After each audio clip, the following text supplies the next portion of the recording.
నమస్కారం ఘంటారావానికి స్వాగతం. ముందుగా ప్రధానాంశాలు.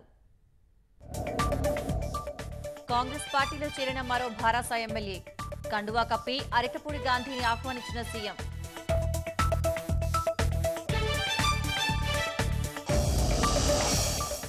తొమ్మిదికి చేరిన భారాసాను వీడిన ఎమ్మెల్యేల సంఖ్య మరికొంతమంది వస్తారంటున్న పీసీసీ వర్గాలు.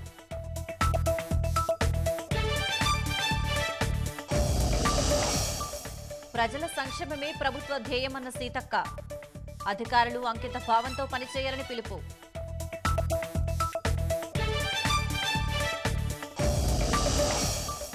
కేయూలో రిజిస్ట్రార్ మల్లారెడ్డిని అడ్డుకున్న విద్యార్థి సంఘాలు. హాస్టళ్లను ఎవరూ పట్టించుకోవడం లేదని ఆగ్రహం.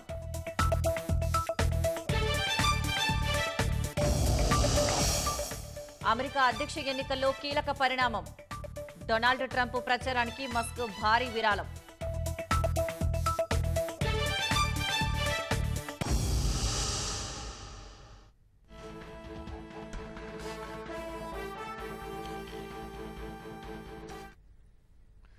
కాంగ్రెస్లోకి భారాస ఎమ్మెల్యేల వలసలు కొనసాగుతున్నాయి. షేరిలింగంపల్లి బీఆర్ఎస్ ఎమ్మెల్యే అరికపూడి గాంధీని ముఖ్యమంత్రి రేవంత్ రెడ్డి జూబ్లీహిల్స్ నివాసంలో కండువా కప్పి పార్టీలోకి ఆహ్వానించారు. ఇందుకు సంబంధించిన మరింత సమాచారం మా ప్రతినిధి తిరుపాల్ రెడ్డిని అడిగి తెలుసుకుందాం. తిరుపాల్, చెప్పండి, ఎమ్మెల్యేల చేరికకు సంబంధించి తాజా సమాచారం ఏంటి? నయని కొద్దిసేపటి కిందటే షేరిలింగంపల్లి బీఆర్ఎస్ ఎమ్మెల్యే అరికపూడి గాంధీ ముఖ్యమంత్రి సమక్షంలో కాంగ్రెస్ పార్టీలో చేరారు. నిన్న Rajendra Nagar MLA BRS MLA Prakash Goud చేరగా ఈవేళ గాంధీ చేరారు. రేపు కూడా మరికొంతమంది బీఆర్ఎస్ ఎమ్మెల్యేలు కాంగ్రెస్ పార్టీలో చేరనున్నట్లు కాంగ్రెస్ వర్గాలు చెప్తున్నాయి. ఇప్పటి వరకు బీఆర్ఎస్ నుంచి కాంగ్రెస్ పార్టీలో చేరిన ఎమ్మెల్యేల సంఖ్య తీసుకుంటే కూడా మొత్తం 9 మంది చేరినట్టుగా సంఖ్య 9కి చేరింది. ప్రధానంగా గద్వాల్ నుంచి బండ్ల కృష్ణమోహన్ రెడ్డి, చేవేల నుంచి కార్య యాదయ్య, బాన్స్వాడ్ నుంచి పోచారం శ్రీనివాస్ రెడ్డి, జగిత్యాల నుంచి సంజయ్ కుమార్, ఖైరతాబాద్ నుంచి దానం నాగేందర్, అట్లాగే స్టేషన్ గన్పూర్ నుంచి కడియం శ్రీహరి, భద్రాచలం నుంచి చెల్లం వెంకట్రావు, వీళ్ళంతా కూడా మొత్తం 7 మంది చేరగా నిన్న ఈ రోజు ప్రకాష్ గౌడ్, అరికపూడి గాంధీ ఈ ఇద్దరితో కలిపి మొత్తం 9 మంది చేరారు. ఈవేళ అరికపూడి గాంధీతో పాటు 4 కార్పొరేటర్లు కూడా కాంగ్రెస్ పార్టీలో చేరారు. Serilingampally corporator Nagendra Yadav, Miyapur corporator Upparapati Srikanth, Chandanagar corporator Mandula Raghunath Reddy, Hyder Nagar corporator Nanne Srinivas కూడా కాంగ్రెస్ పార్టీలో చేరారు. వీళ్ళందరూ కూడా ముఖ్యమంత్రి రేవంత్ రెడ్డి పార్టీ కండువా కప్పి కాంగ్రెస్ పార్టీలోకి ఆహ్వానించారు. ఈవేళ సాయంత్రం కానీ రేపు కానీ మరికొంతమంది బీఆర్ఎస్ ఎమ్మెల్యేలు కాంగ్రెస్ పార్టీలో చేరేందుకు సంబంధించి ఎవరెవరు వస్తారన్నది ఖరారయ్యే అవకాశం ఉంది. రేపు 4 లేక 5 మంది కూడా చేరే అవకాశం ఉన్నదని కాంగ్రెస్ వర్గాలు చెప్తున్నాయి. బీఆర్ఎస్ నుంచి కాంగ్రెస్ పార్టీలో చేరేదానికి చాలా మంది ఎమ్మెల్యేలు సుముఖంగా ఉన్నప్పటికీ కూడా ఈ కాంగ్రెస్ పార్టీలో చేరే ముందు ఆ స్థానికంగా ఉన్న నాయకత్వానికి అందరికీ సర్ది చెప్పి కోఆర్డినేషన్ చేసుకున్న తర్వాత చేర్చుకునే కార్యక్రమాన్ని కొనసాగిస్తున్నారు. కాబట్టి ఎవరు ఎప్పుడు చేస్తారనేది స్పష్టత రావడానికి కొంత సమయం పట్టేదని కనిపిస్తోంది. అందులో భాగంగానే రేపు ఎవరెవరు చేస్తారన్నది సాయంత్రానికి స్పష్టత వచ్చే అవకాశం ఉన్నది. ఆయా నియోజకవర్గాలకు సంబంధించిన స్థానిక నాయకులతో కాంగ్రెస్ పార్టీ సీనియర్ నాయకులు చర్చలు జరుపుతున్నారు. చర్చలు జరిపిన తర్వాత వాళ్ళందరినీ సమన్వయం చేసిన తర్వాత వాళ్ళు కూడా కాంగ్రెస్ పార్టీలో చేరే అవకాశం ఉండదు.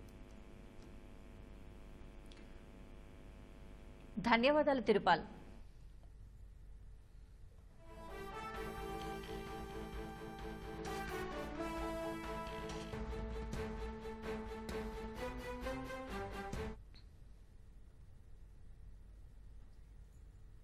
ప్రజల సంక్షేమమే ప్రభుత్వ లక్ష్యమని, అధికారులు అంకిత భావంతో సమన్వయంతో పనిచేయాలని మంత్రి సీతక్క అన్నారు.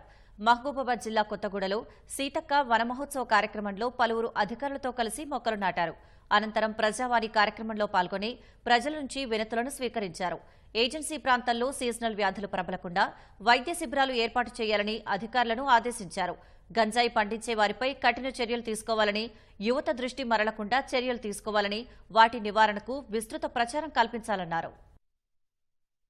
కూడా ఏర్పాటు చేసుకోవడం జరిగింది. వర్షాకాలంలో వచ్చేటువంటి సీజనల్ వ్యాధుల పట్ల అప్రమత్తంగా ఉండడం, స్కూళ్లలో కొంత అక్కడిక్కడ ఇబ్బందులు జరుగుతున్నాయి బయట, అట్లాంటివి కూడా ఈ ప్రాంతాల్లో తలెత్తకుండా ఐటీడీ అధికారులు కానీ అదేవిధంగా ఎడ్యుకేషన్ అధికారులు కానీ అందరూ అప్రమత్తంగా ఉండాలని కోరడం జరిగింది. పెండింగ్ వర్క్స్ అన్ని కూడా వాటన్నింటిని కూడా సార్ట్అవుట్ చేసుకొని రాబోయే తొందరలోనే కంప్లీట్ చేద్దామని అనుకోవడం జరిగింది. అదేవిధంగా ఫారెస్ట్ సమస్యలు కూడా కొన్ని ఉన్నాయి. గతంలో మరి దున్నుకున్నటువంటి భూములు ఇప్పుడు మేము కూడా అదే చెప్తున్నాం, కొత్తగా కొట్టొద్దు, పాత వాటిలలోనే సాగులో ఉండాలని. వాటిని కూడా ప్రభుత్వం తొందరలోనే ఒక నిర్ణయం తీసుకొని పట్టాలన్నటువంటి వాళ్ళ కోసం కూడా పట్టాలు ఇచ్చే విధంగా రాబోయేటువంటి కేబినెట్లో కూడా మాట్లాడుకోవడం జరుగుతుంది. ఇప్పటికే దాదాపు 4000 స్కూళ్లు గత ప్రభుత్వంలో మూతపడ్డాయి, ఒక్క డిఎస్సి కూడా వేయలేదు. ఇప్పుడు డిఎస్సి వేసి ఉద్యోగాలు ఇస్తామంటే దీన్ని కూడా అడ్డుకునేటువంటి కుట్రలు జరుగుతున్నాయి. కాబట్టి నిరుద్యోగ యువత కూడా ఆలోచించి డిఎస్సిని మంచిగా సహకరించి నెక్స్ట్ కూడా ఇంకా డిఎస్సి వేయండి. తప్పకుండా ప్రభుత్వం ఆలోచిస్తుంది. ఉద్యోగ క్యాలెండర్ కూడా ఈ అసెంబ్లీలో మనం రిలీజ్ చేయబోతున్నాం. చాలా ఏవైతే ఖాళీలు ఉన్నాయో అవన్నీ కూడా భర్తీ చేద్దాం. హైదరాబాద్లో ఓ సాఫ్ట్వేర్ సంస్థ సీఈఓ కిడ్నాప్ కేసును జూబ్లీహిల్స్ పోలీసులు 5 గంటల్లో ఛేదించారు. వాకాటి రవిచంద్రారెడ్డి రాయదుర్గం టీహబ్ సమీపంలోని ఆర్బిట్ మాల్లో గ్లిగైజ్ పేరుతో గత నవంబర్లో సాఫ్ట్వేర్ సంస్థ ప్రారంభించాడు. కన్సల్టెన్సీల ద్వారా 1500 మంది ఉద్యోగులకు శిక్షణనిచ్చి దశలవారీగా ఉద్యోగాల్లోకి తీసుకున్నాడు. కొద్ది నెలల నుంచి జీతాలు చెల్లించినా జనవరి నుంచి చెల్లించడం లేదు. ఈ నేపథ్యంలో ఈ నెల 9న అర్ధరాత్రి 2 గంటల ప్రాంతంలో రవిచంద్రారెడ్డి ఇంటికి 8 మంది కన్సల్టింగ్ సిబ్బంది వచ్చారు. ఆయనతో మాట్లాడి రవిచంద్రారెడ్డి అతని స్నేహితుడైన మోహన్ను బలవంతంగా కారులో తీసుకెళ్లారు. పలు ప్రాంతాలు తిప్పి నాగర్ కర్నూలు జిల్లా ఒంగూరులోని ఓ హోటల్కు తీసుకెళ్లి బంధించారు. కుమారుడు తిరిగి రాకపోవడంతో అనుమానమొచ్చిన రవిచంద్రారెడ్డి తల్లి ఫిర్యాదుతో పోలీసులు నిందితులున్న ప్రాంతాన్ని గుర్తించారు. వారందరినీ అదుపులోకి తీసుకున్నారు. జీతాలు ఇవ్వని కారణంగానే మాట్లాడడానికి తీసుకెళ్లామని అరెస్టైన కన్సల్టింగ్ కంపెనీ సిబ్బంది పోలీసులకు తెలిపారు. రవిచంద్రారెడ్డి ఇటీవల ఎంపీ ఎన్నికల్లో విజయవాడ నుంచి లిబరేషన్ కాంగ్రెస్ తరపున బరిలో నిలిచి మధ్యలోనే వెనక్కి తీసుకున్నారు. అతని సోదరి చాందినీరెడ్డి ఇదే పార్టీ నుంచి నంద్యాల బరిలో నిలిచారు. నిజామాబాద్ రైల్వే స్టేషన్లో సంపత్ అనే హోంగార్డు రైలు కింద పడి ఆత్మహత్య చేసుకున్నాడు. ఏళ్లమ్మగుట్ట ప్రాంతానికి చెందిన సంపత్ నిజామాబాద్ పోలీస్ కమిషనరేట్ పరిధిలో హోంగార్డుగా విధులు నిర్వహిస్తున్నాడు. తెల్లవారుజామున రైలు కింద పడి బలవన్మరణానికి పాల్పడ్డాడు. రైల్వే పోలీసులు కేసు నమోదు చేసి విచారణ చేపట్టారు. ఆత్మహత్యకు గల కారణాలు తెలియాల్సి ఉందన్నారు.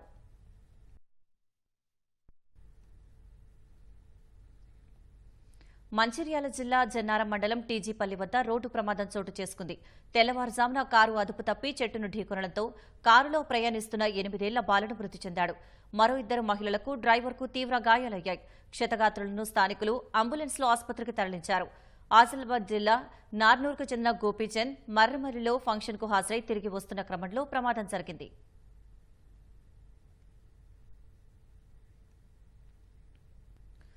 కొండనాలుకకు మందేస్తే ఉన్ననాలిక ఊడినట్లుందని భారస కార్యనిర్వాహక అధ్యక్షుడు కేటీఆర్ ఎద్దేవా చేశారు. కొత్తగూడెం జిల్లాలో వృద్ధురాలి నుంచి పెన్షన్గా వచ్చిన మొత్తాన్ని తిరిగి చెల్లించాలన్న నోటీసులపై ఆయన ఎక్స్ వేదికగా ఘాటుగా స్పందించారు. రేవంత్ సర్కారు గద్దెనెక్కాక రాష్ట్రంలోని లబ్దిదారుల నుంచి సొమ్మును వెనక్కి రాబట్టే వింత చేష్టలు మొదలుపెట్టిందని ఆక్షేపించారు.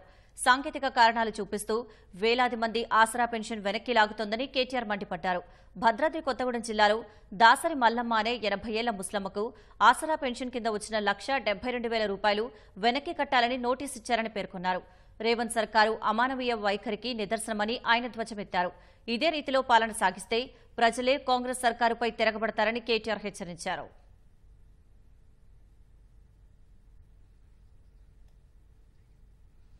కాకతీయ యూనివర్సిటీలోని పోతన మహిళా హాస్టల్లో రాత్రి సమయంలో స్లాబ్ పేచులు ఊడి కింద పడిన ఘటనలో పెను ప్రమాదం తప్పింది.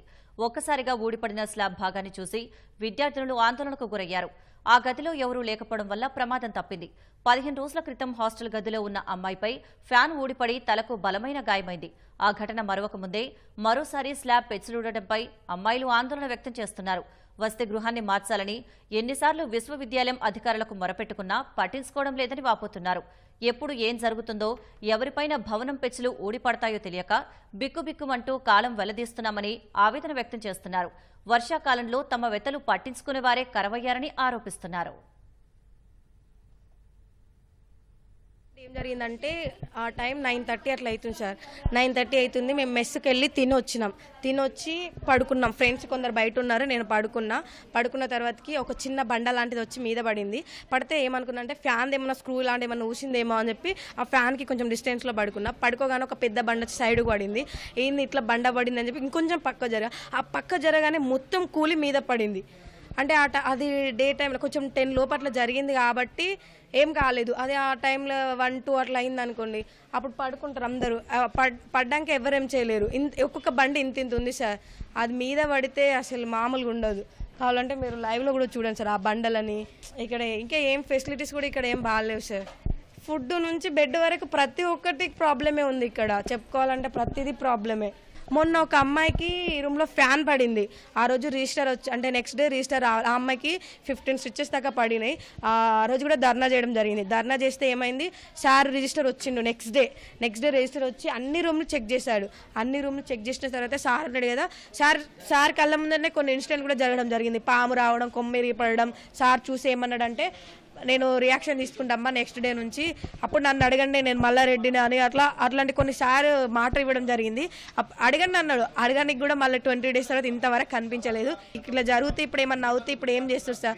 పేరెంట్స్కి వెళ్తే ఎంత బాధపడతారు సార్ చెప్పండి అని అంటే ఇక సార్ చూసి షాక్ అవుతుంది. ఏం మాటలో అర్థం కావట్లేదు. ఎందుకంటే అంత పెద్ద బండలు పడితే మామూలు విషయం. పట్టుకొని కూడా మనం ఇచ్చినాం బండని, పట్టుకున్నారు సార్. వెయిట్ ఉందమ్మా అని చెప్తున్నారు.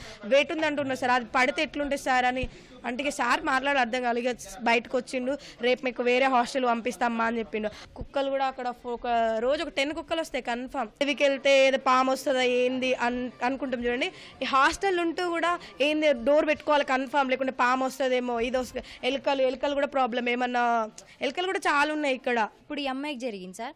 వచ్చి అది చేస్తాం ఇది చేస్తామని చెప్తున్నారు. అదే ఇంకొకసారి మళ్ళీ ఇదే ఇన్సిడెంట్ జరిగినా కానీ ఆ రిజిస్టర్ మారారు, ఏం చేయరు సార్. మాకు అక్కడ సమ్మక్క సార్ హాస్టల్ ఇస్తామని చెప్పారు. ఓకే, మేము అక్కడ ఉంటాం, మేము ఉండమని చెప్పట్లేదు. కానీ ఏంటంటే మాకు సరైన ఫెసిలిటీస్ కావాలి సార్. అందులో కాట్స్ లేవు, ఒక్కటే వాష్రూమ్ ఉంది సార్. ప్రతి ఒక్క వింగ్కి ఒక్కటే వాష్రూమ్ ఉంది. ఈ ఎగ్జామ్స్ టైంలో ఇంతమందికి ఎట్లా యూజ్ చేసుకోవాలి సార్? ఫుడ్ సరిగా పెట్టరు. ఇక్కడ చూసుకున్నట్టయితే మన కింద ఫ్లోర్లో బాగా కుక్కలు వస్తున్నాయి సార్. మాకేదైనా ఇన్సిడెంట్ జరిగినా కానీ ఎవరు పట్టించుకునే వాళ్ళు లేరు సార్ ఇక్కడ. అంటే మేము చేస్తామమ్మా చేస్తాం అంటున్నారు కానీ చేసేది లేదు, ఏం లేదు సార్. మొన్న ఫ్యాన్ పడిన ఇన్సిడెంట్కి 20 డేస్ అవుతుంది సార్. అప్పుడు ఏం చెప్పారంటే ఆ నెక్స్ట్ డే నేను చేస్తా అని చెప్పారు కానీ ఈ రోజు వరకు కూడా ఆయన చేసింది ఏం లేదు సార్. అదే మళ్ళీ ఈ ఇన్సిడెంట్ జరగగానే నైట్ వచ్చాడు సార్. నైట్ వచ్చి సార్ ఇట్లా జరుగుతుంది మాకు ఏం సార్ అంటే, నేనైతే రెస్పాన్సిబిలిటీ కాదు, నేను టీచర్ మాత్రమే అని చెప్తున్నాడు సార్. ఇది ఒక్క రూమే కాదు సార్. అది చూసుకున్నట్లయితే ప్రతి ఒక్క రూమ్లో ఇదే ప్యాచ్ వర్కే ఉంది సార్. అసలు యాక్చువల్గా అయితే ఇది boys hostel sir. Boys hostel నుంచి మాకు గర్ల్స్కి ఇచ్చారు సార్. మంచిగా లేనప్పుడు మా గర్ల్స్కి ఎందుకు ఇవ్వాలి సార్? వేరే హాస్టల్స్ ఇవ్వచ్చు కదా సార్. ఈ ఘటన చాలా దురదృష్టకరం. హైదరాబాద్ నుంచి డైరెక్ట్ ఇటే వచ్చినాను. నేను 2 వరకు నేను ఇక్కడ ఉన్నాను. వాళ్ళతో నన్ను కూడా చాలాసేపు అంటే ఆపినరు. మా లేబరు ట్రాక్టర్లు తీసుకొని వచ్చినాము. ఒక వారం రోజుల కిందనే మేము షిఫ్ట్ చేద్దాం అనుకున్నాం కానీ ఎట్లా కొత్త కార్డులు వస్తున్నాయి కాబట్టి కొత్త కార్డులను కొత్త హాస్టల్లో వేద్దాము, పాత కార్డులను ఎందుకు వేయాలి, ఇక్కడ ఉన్న ఎందుకు షిఫ్ట్ చేయాలి అనే ఉద్దేశంతో కొంత వారం రోజులు ఆగినమాట వాస్తవం. 160 మందికి ఇప్పుడు కొత్త హాస్టల్లో అకామిడేషన్ ఉంది. ఆ ఖాళీ చేసిన రూములలో వీళ్ళను కూడా ఆ ఖాళీ చేసిన రూముల్లో షిఫ్ట్ చేస్తాం. వాస్తవానికి ఇప్పుడు మేము మళ్ళీ మా సివిల్ ఇంజనీరింగ్ ప్రొఫెసర్స్ కిట్స్ నుంచి లా కాలేజీలో కూడా ఒక స్ట్రక్చర్ వీక్ ఉందంటే పిలిపించినాము. ఇవాళ రేపు దీన్ని కూడా టెస్ట్ చేపిస్తాం. ఒకవేళ వాళ్ళు ప్యాచ్ వర్క్ అది కొంచెం చేసి ఉంటుందంటే కొంత చూస్తాం. ఫస్ట్ 2 ఫ్లోర్లన్నా ఉంటారు, లేకపోతే మొత్తం షిఫ్ట్ తాళమేస్తాం. అవినీతిని అరికట్టాల్సిన అవసరం అయితే ఉంది. అది మనలో రావాలి ప్రతి ఒక్కరు. ఇప్పుడు ఫ్యాన్ కొనుక్కొచ్చి ఒక మంచి ఫ్యాన్ పెట్టాలి, ఒక మంచి రాడ్. ఈవెన్ ఈ రాడ్లు పెట్టిన వర్టికల్ రాడ్స్ చాలా వీక్ వాస్తవానికి. ఇది కొంత ఉంది అవినీతి అనేది మనం యాక్సెప్ట్ చేయాలి. మాకు ఉన్న అవసరాలను రిపోర్ట్ పంపించడం జరిగింది వెరీ నెక్స్ట్ డే 24 అవర్స్లో. మాకున్న వనరుల ప్రకారము ఖచ్చితంగా మేము బిహైండ్ మై లిమిట్ వెళ్ళలేము, కానీ మాకున్న వనరుల ప్రకారము వీళ్లకు సౌకర్యాలు కలిగించడానికి మా ప్రయత్నం మేము చేస్తాం. ఒడిశాలో జరిగిన ఘోర రోడ్డు ప్రమాదంలో హైదరాబాద్కు చెందిన 3 మృతి చెందారు. పాతబస్తీ చిత్రినాక నుంచి 23 మంది భక్తులు ప్రైవేటు ట్రావెల్స్ బస్సులో తీర్థయాత్రకు వెళ్లారు. బరంపురం సమీపంలో మరో వాహనాన్ని ఢీకొట్టడం వల్ల బస్సులో ఉన్న ఉదయ్ సింగ్, క్రాంతి, ఉప్పలయ్య దుర్మరణం పాలయ్యారు. ఇదే ప్రమాదంలో 20 మంది గాయపడగా క్షతగాత్రులకు స్థానిక ఆసుపత్రిలో చికిత్స అందిస్తున్నారు. బాధితులంతా ఉప్పుగూడ దానయ్యనగర్ వాసులుగా గుర్తించారు.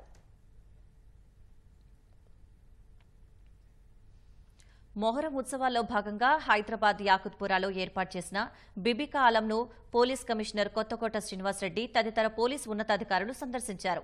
దట్టిలను సమర్పించి ప్రత్యేక ప్రార్థనలు చేశారు. త్యాగానికి ప్రతీకమైన సందర్భాన్ని గుర్తు చేసుకున్నట్లు కొత్తకోట శ్రీనివాసరెడ్డి వెల్లడించారు. మానవాళి శాంతికై ప్రార్థించినట్లు ఆయన పేర్కొన్నారు. త్యాగానికి ప్రతీకైన సందర్భము ఇక్కడ దర్శించుకొని తర్వాత ఈ ప్రొసెషన్ రూట్ మొత్తం కూడా ఒకసారి చూసి బందోబస్తు అరేంజ్మెంట్స్ పర్యవేక్షించడానికి రావడం జరిగింది. ఈ పవిత్ర దినం రోజున బిబికా ఆలంని సందర్శించుకోవడం నిజంగా ఒక భాగ్యం. అది త్యాగాలకు ప్రతీక అయిన ఈ సందర్భాన్ని గుర్తు చేసుకుంటూ మానవాళి శాంతికై పోరాడిన ఆ భగవాన్ అల్లాహ్ని స్మరించుకుంటూ ఇది ఇక్కడ రావడం నాకు చాలా సంతోషంగా. భద్రాద్రి ఆలయాన్ని లైవ్ ఆర్ట్ గీసి ఆలయ కార్యనిర్వహణాధికారి ఎల్ రమాదేవికి ఆర్టిస్టు లావణ్య అందించారు. దేశవ్యాప్తంగా ఆర్ట్ గొప్పతనాన్ని ప్రజలందరికీ తెలియజేయాలనే లక్ష్యంతో కశ్మీర్ నుంచి కన్యాకుమారి వరకు ఉన్న ప్రముఖ ప్రాంతాలన్నీ ఆర్ట్ రూపంలో గీయాలనే సంకల్పంతో ముందుకెళ్తున్నానని భువనగిరికి చెందిన లావణ్య తెలిపారు. గతంలో స్వర్ణగిరి ఆలయాన్ని శిలలపై అందమైన చిత్రాలను, మనుషులను ప్రత్యక్షంగా చూస్తూ లైవ్ ఆర్ట్ వేసినట్లు తెలిపారు.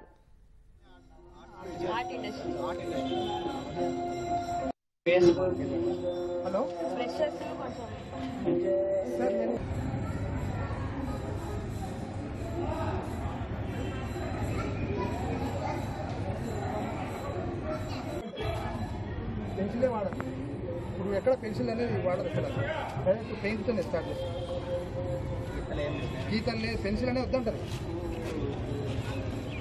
పెన్సిల్కి దానికి ఏమంత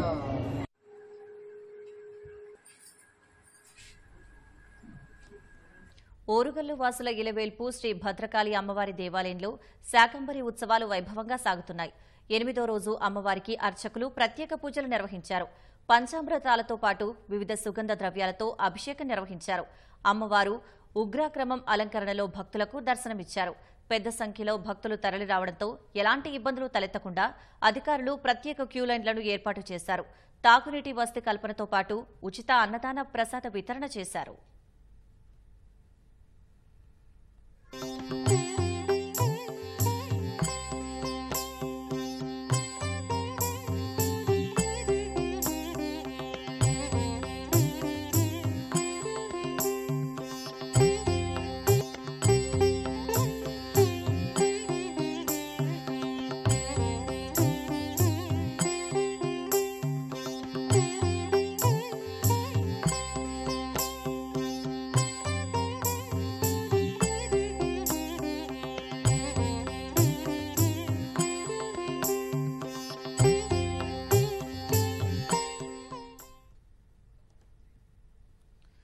ఆసక్తి, ఉత్సాహం, క్రీడల్లో రాణించాలని పట్టుదల ఉంటే ఏదైనా సాధ్యమే. సరదా, ఆహ్లాదం, ఉల్లాసం కోసం ఆడే ఆటలకు కోచ్ శిక్షణ తోడైతే క్రీడల్లో సులభంగా రాణించవచ్చు. ఈ నేపథ్యంలోనే ఓ క్రీడా ప్రాంగణంలో కోచ్ ప్రత్యేక చొరవతో ఎంతో మంది యువకులు అద్భుతమైన ప్రతిభా పాటవాలు ప్రదర్శిస్తున్నారు. ఆ కోచ్ శిక్షణతో ఏటా ఎంతో మంది యువకులు జాతీయ, రాష్ట్ర స్థాయి పోటీల్లో సత్తా చాటుతున్నారు. హైదరాబాద్ మహానగరంలో క్రీడాసక్తి ఉన్న యువత, విద్యార్థులు సరైన మైదానాలు, శిక్షకులు అందుబాటులో లేకపోవడం వల్ల వారిలో దాగి ఉన్న ప్రతిభ మరుగున పడుతోంది. జీహెచ్ఎంసీ ఒకవైపు శిక్షణ శిబిరాల ద్వారా యువతను ప్రోత్సహిస్తున్నప్పటికీ అవి పూర్తి స్థాయిలో కొనసాగకపోవడం వలన ఆసక్తి ఉన్న పలువురు ఆటలకు దూరమవుతున్నారు. కానీ ఓ క్రీడాకారుడు తాను నేర్చుకున్న బాస్కెట్బాల్ క్రీడ అందరికీ నేర్పిస్తూ చాలా మంది యువకుల్లో కొత్త ఉత్సాహాన్ని నింపుతున్నాడు. వారిని ఆ క్రీడలో రాటుదేలేలా శిక్షణ ఇస్తున్నాడు. కేపీహెచ్పీ కాలనీ 7వ ఫేజ్లో పనికి రాకుండా ఉన్న ఖాళీ స్థలాన్ని స్థానికులు, జీహెచ్ఎంసీ అధికారుల సహకారంతో క్రీడా ప్రాంగణంగా తీర్చిదిద్దాడు శిక్షకుడు అంజిబాబు.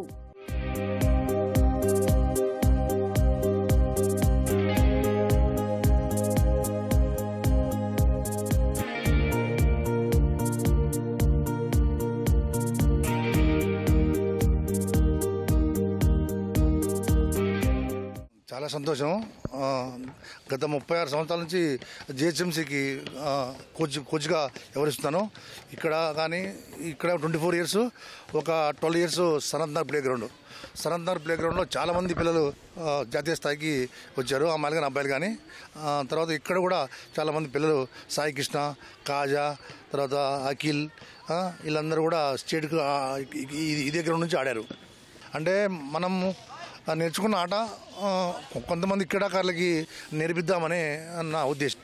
ఇంకా ముందు కూడా చాలామంది పిల్లలు ఇక్కడ నుంచి జాతీయ స్థాయికి ఆడతారని చెప్పేసి తెలంగాణ రాష్ట్రానికి పేరు ప్రఖ్యాతులు ఇస్తారని చెప్పి ఆశిస్తున్నా.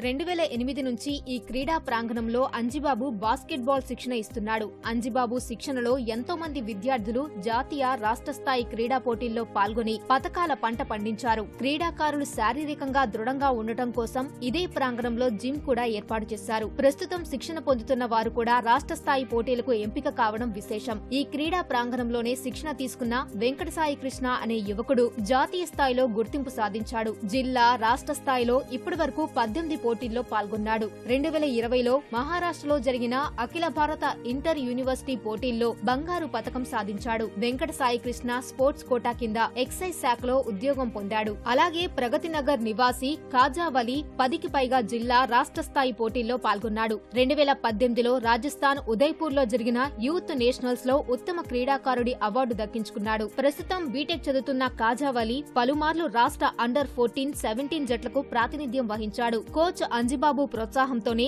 రాణించగలుగుతున్నామని క్రీడాకారులు చెబుతున్నారు.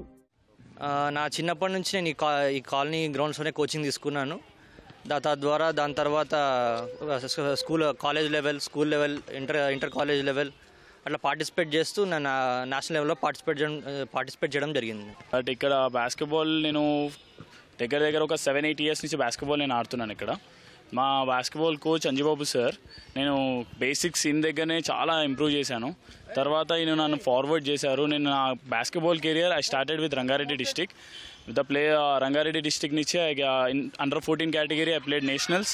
అండర్ 16 కేటగిరీ కూడా 2 సార్లు నేషనల్స్ ఆడాను. అండర్ 19 కేటగిరీ కూడా ఆడాను. సీనియర్ కేటగిరీలో కూడా 100% నేను ముందుకు వెళ్తున్నాను. నేను తెలంగాణకు ఆడాను. నేను చాలా స్టేట్స్కి తెలంగాణ వెళ్ళాను. అరౌండ్ లైక్ ఉదయ్పూర్, రాజస్థాన్, తమిళనాడు, కర్ణాటక, ఢిల్లీ ఇట్లాంటి స్టేట్స్కి వెళ్ళి నేను బాస్కెట్బాల్ రిప్రజెంట్ చేశాను. I was like very glad to about my coach. ఈ క్రీడా ప్రాంగణంలో పలువురు బాస్కెట్బాల్ క్రీడలో శిక్షణ పొందుతూ జాతీయ, రాష్ట్ర స్థాయిలో రాణించి ఆదర్శంగా నిలుస్తున్నారు. నేపాల్లోని త్రిశూలి నదిలో 2 బస్సులు కొట్టుకుపోయిన ఘటనకు సంబంధించి సహాయక చర్యలు ముమ్మరంగా సాగుతున్నాయి. 100కు పైగా సైనికులు, పోలీసులు, డైవర్లు సహాయక చర్యల్లో పాల్గొంటున్నారు. వర్షాలతో పాటు నదిలో ప్రవాహం తగ్గడంతో సహాయక చర్యలు వేగంగా కొనసాగుతున్నట్లు అధికారులు తెలిపారు. నిన్న చిట్వాన్ జిల్లా సిమల్టాల్లో నారాయణఘాట్, ముంగ్లింగ్ జాతీయ రహదారిపై తెల్లవారుజామున 3:30 గంటల ప్రాంతంలో కొండ చర్యలు విరిగిపడ్డాయి. సిద్దిలాల దాటికి అదే మార్గంలో వెళ్తున్న 2 బస్సులు నదిలో పడ్డాయి. ప్రవాహ ఉధృతిలో అవి కొట్టుకుపోయాయి.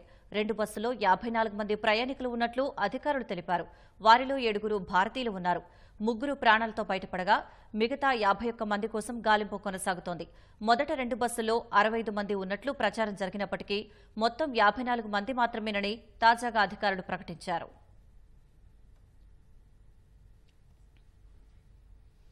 అమెరికా అధ్యక్ష ఎన్నికల్లో కీలక పరిణామం చోటు చేసుకుంది. టెస్లా అధినేత ఎలాన్ మస్క్, రిపబ్లికన్ పార్టీ అభ్యర్థి, అమెరికా మాజీ అధ్యక్షుడు డొనాల్డ్ ట్రంప్ ప్రచారానికి పెద్ద మొత్తంలో విరాళం ఇచ్చినట్లు తెలుస్తోంది.